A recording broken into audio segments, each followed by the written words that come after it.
Good evening friends, how are you? I hope आप सब अच्छे होंगे, तैयारी कर रहे होंगे और सबने अपना टाइम टेबल सेट कर लिया होगा। तो आज जो है मैं इंग्लिश वाला पोर्शन बहुत ही छोटा सा, जिसमें 6-7 टॉपिक हैं और वो उसमें सबसे पहला जो सबसे इजी टॉपिक माना जाता है और जिससे अगर क्वेश्चन आता है तो एक क्वेश्चन बनेगा, क्योंकि जितने टॉपिक दे रखे हैं और क्वेश्चन सिर्फ 5 ही आने हैं, तो सबसे ज़्यादा जो चांसेस हैं वो आर्टिकल और नरेशन से एक एक क्वेश्चन ज़रूर आ सकता है। तो हम आर्टिकल का टॉपिक है, ये बहुत छोटा सा टॉपिक है और इसमें बहुत ही सफिशिएंट सा और बहुत इम्पोर्टेंट पॉइंट को लेकर मैं आपको ये कंप्लीट करवाऊंगी। ज़्यादा कुछ इसमें हम नहीं पढ़ेंगे क्योंकि हमारे पास पूरे इंग्लिश के पोर्शन में से 5 ही क्वेश्चन आने हैं। तो हम इसमें वो ही एग्ज़ाम के पॉइंट ऑफ व्यू से पढ़ेंगे, वही जो एग्ज़ाम में बन सकता है। पूरी थ्योरी रिपीट करने का कोई फ़ायदा नहीं है क्योंकि हम इसका बेसिक अच्छे से जानते हैं और सब लोग इसका बेसिक अच्छे से जानते होंगे, स्कूल टाइम से हम पढ़ते आ रहे हैं। तो सबसे पहले जो है आर्टिकल है, सब लोग सबसे पहले तो इसी में कंफ्यूज होते हैं भी। आर्टिकल 3 होते हैं, 2 होते हैं। तो सबसे पहले बता दूं, आर्टिकल ओनली 2 ही होते हैं। कैसे, क्यों होते हैं 2? क्योंकि ए और एन का मतलब तो एक ही होता है ना, ये तो एक के सेंस में यूज़ होते हैं। और ये स्पेसिफिक कोई विशेष चीज़ की जब हम बात करते हैं, किसी विशेष पर्सन की या फिर किसी थिंग की, तब ये दा शब्द यूज़ होता है। और अगर इनको मोटा मोटा डिफाइन करें तो इनडेफिनेट और डेफिनेट आर्टिकल, यहाँ पे पूरी जाति की किसी भी एक चीज़ की बात होती है और यहाँ पे किसी विशेष की बात की जाती है। जैसे अगर एग्जाम्पल से देखें तो ज़्यादा अच्छे से समझ आएगा। जैसे ए डॉक्टर, यहाँ पे जो बात हो रहा है कोई भी डॉक्टर, मतलब पूरी डॉक्टर की जो प्रजाति है उसके अंदर कोई भी डॉक्टर, ठीक है, दैट इज़ एनी डॉक्टर, मतलब सभी डॉक्टर्स में से कोई भी एक डॉक्टर, जिसको चाहे आप जानते हैं चाहे नहीं जानते। आपने किसी को देखा वाइट कोट के अंदर, उसने गले में स्टेथोस्कोप पहना था, तो आपने कह दिया भाई हाँ ये डॉक्टर है। तो वो यहाँ पे इनडेफिनेट की बात हो गई। और डेफिनेट के अंदर ही सा द डॉक्टर, यहाँ पे दा क्यों आया? क्योंकि या तो वो इस डॉक्टर को पहले से जानता है या फिर इसके पास उसका ट्रीटमेंट चल रहा है। तो ये कोई विशेष डॉक्टर है जिसको वो पहले से जानता है, किसी पर्टिकुलर डॉक्टर की यहाँ पे बात हो रही है। तो उसके बाद में जो ए और एन है, सबसे पहले उनका यूज़ कहाँ पे होता है ये हमें पता होना चाहिए।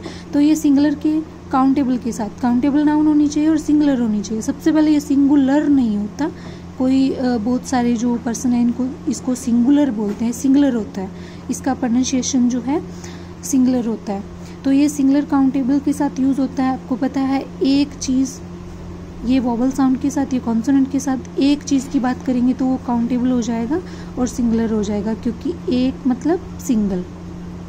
जैसे a book, a girl, N orange, यहाँ पे एन क्यों यूज़ हुआ इसकी हम बाद में बात करेंगे और मोस्टली सब लोग जानते भी होंगे क्यों यूज़ हुआ, ठीक है। तो सबसे पहले जो हम बात कर लेते हैं, जो ये दा है ये हम बाद में पढ़ेंगे। सबसे पहले ए और एन जो है, इसके अंदर ए तो सबको पता है कॉन्सोनेंट के साथ यूज़ होता है। जब जहाँ पे कॉन्सोनेंट साउंड है वहाँ पे ए यूज़ होगा और इसको हम सब जानते हैं और इससे क्वेश्चन बनने के बहुत ही कम चांसेस रहते हैं।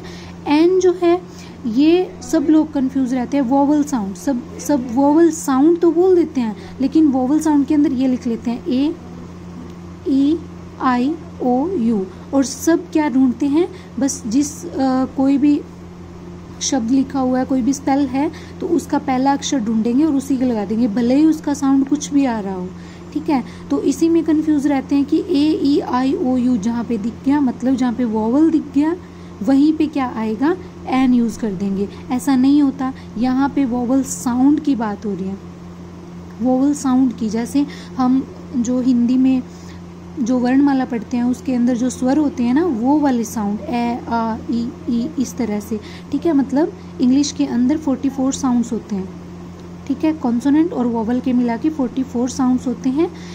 तो इसके अंदर जो है हम साउंड पे डिपेंड करते हैं। पहले बोल के देखेंगे, फिर ए या एन आएगा, ये डिसाइड करेंगे क्या आएगा, ए या एन, ठीक है। और किस तरह से डिसाइड करेंगे, ए जो आता है वो कॉन्सोनेंट साउंड के साथ, कॉन्सोनेंट हमें पता होता है कौन से साउंड होते हैं, और एन वोवल साउंड, वोवल मतलब जिनमें ये वर्णमाला में जो हम स्वर पढ़ते हैं वैसे ही सेम आवाज़ आनी चाहिए।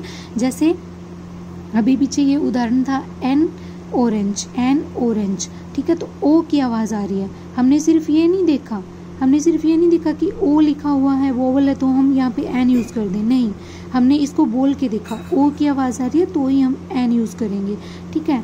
जैसे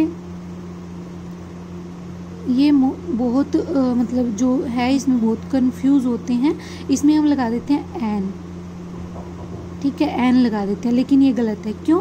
क्योंकि इसको ईयर नहीं बोलते, इसका प्रोनाउंसिएशन ईयर नहीं है, इसका ईयर है, ठीक है, ईयर प्रोनाउंसिएशन है, तो इसके साथ ए आएगा ना कि एन। तो इस तरीके से सबसे पहले आपको प्रोनाउंसिएशन पता होनी चाहिए और फिर आपको ये पता होना चाहिए भी किसके साथ, वोवल के साथ ए यूज़ होगा या एन यूज़ होगा, और कॉन्सोनेंट के साथ ए यूज़ होगा या एन यूज़ होगा। इसमें आप कंफ्यूज ना हो, और सबसे पहले आपको सभी स्पेलिंग्स का प्रोनाउंसिएशन पता होना चाहिए, तभी आप इसका यूज़ सही से कर सकते हैं। तो इसमें यही था। इसके अंदर बहुत सारे एग्जाम्पल हैं, जैसे होटल, इसको होटल बोलते हैं लेकिन सभी इसको होटल बोलते हैं, तो होटल के चक्कर में इसके आगे आप ए लगा देते हो, तो ये गलत है। जो आजकल यूज़ होता है लेकिन ये एग्ज़ाम के पॉइंट ऑफ व्यू से गलत है, ये होटल है, इसको होटल बोलेंगे, तो इसके सामने हम क्या लगाएंगे, होटल एंड होटल।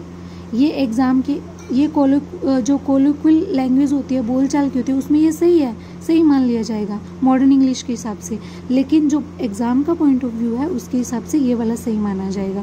तो इस तरीके से आपको सबसे पहले प्रोनाउंसिएशन पता होनी चाहिए, और फिर आपको ये भी पता होना चाहिए कि वोवल और कॉन्सोनेंट के साथ किसके साथ ए और एन कहाँ यूज़ होगा। और एन के साथ सबसे ज़्यादा ध्यान रखने वाली बात होती है कि हमें साउंड पे फोकस करना है, ना कि स्पेलिंग के फर्स्ट लेटर पे फोकस नहीं करना, साउंड पे। तो ये ए से क्वेश्चन बहुत ही कम बनते ही नहीं। एन से जो क्वेश्चन बनते हैं, इस तरह के क्वेश्चन, इस तरह से आपको कंफ्यूज किया जाता है। तो ये जो था ए और एन का, इसकी एग्जाम्पल हम लास्ट में लेंगे, पहले इसका बेसिक्स क्लियर करेंगे, और कल जो है दा के बारे में, दा कहाँ यूज़ होता है और कहाँ नहीं यूज़ होता, और नो आर्टिकल के बारे में भी। तो ये इस तरीके से पूरा एन और ए का आज आपको क्लियर कर दिया, और कल जो है दा के बारे में पढ़ेंगे।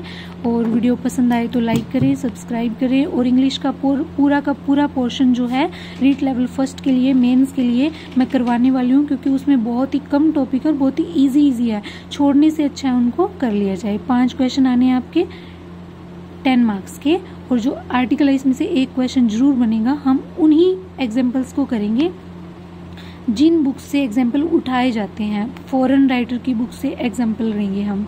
Thank you so much.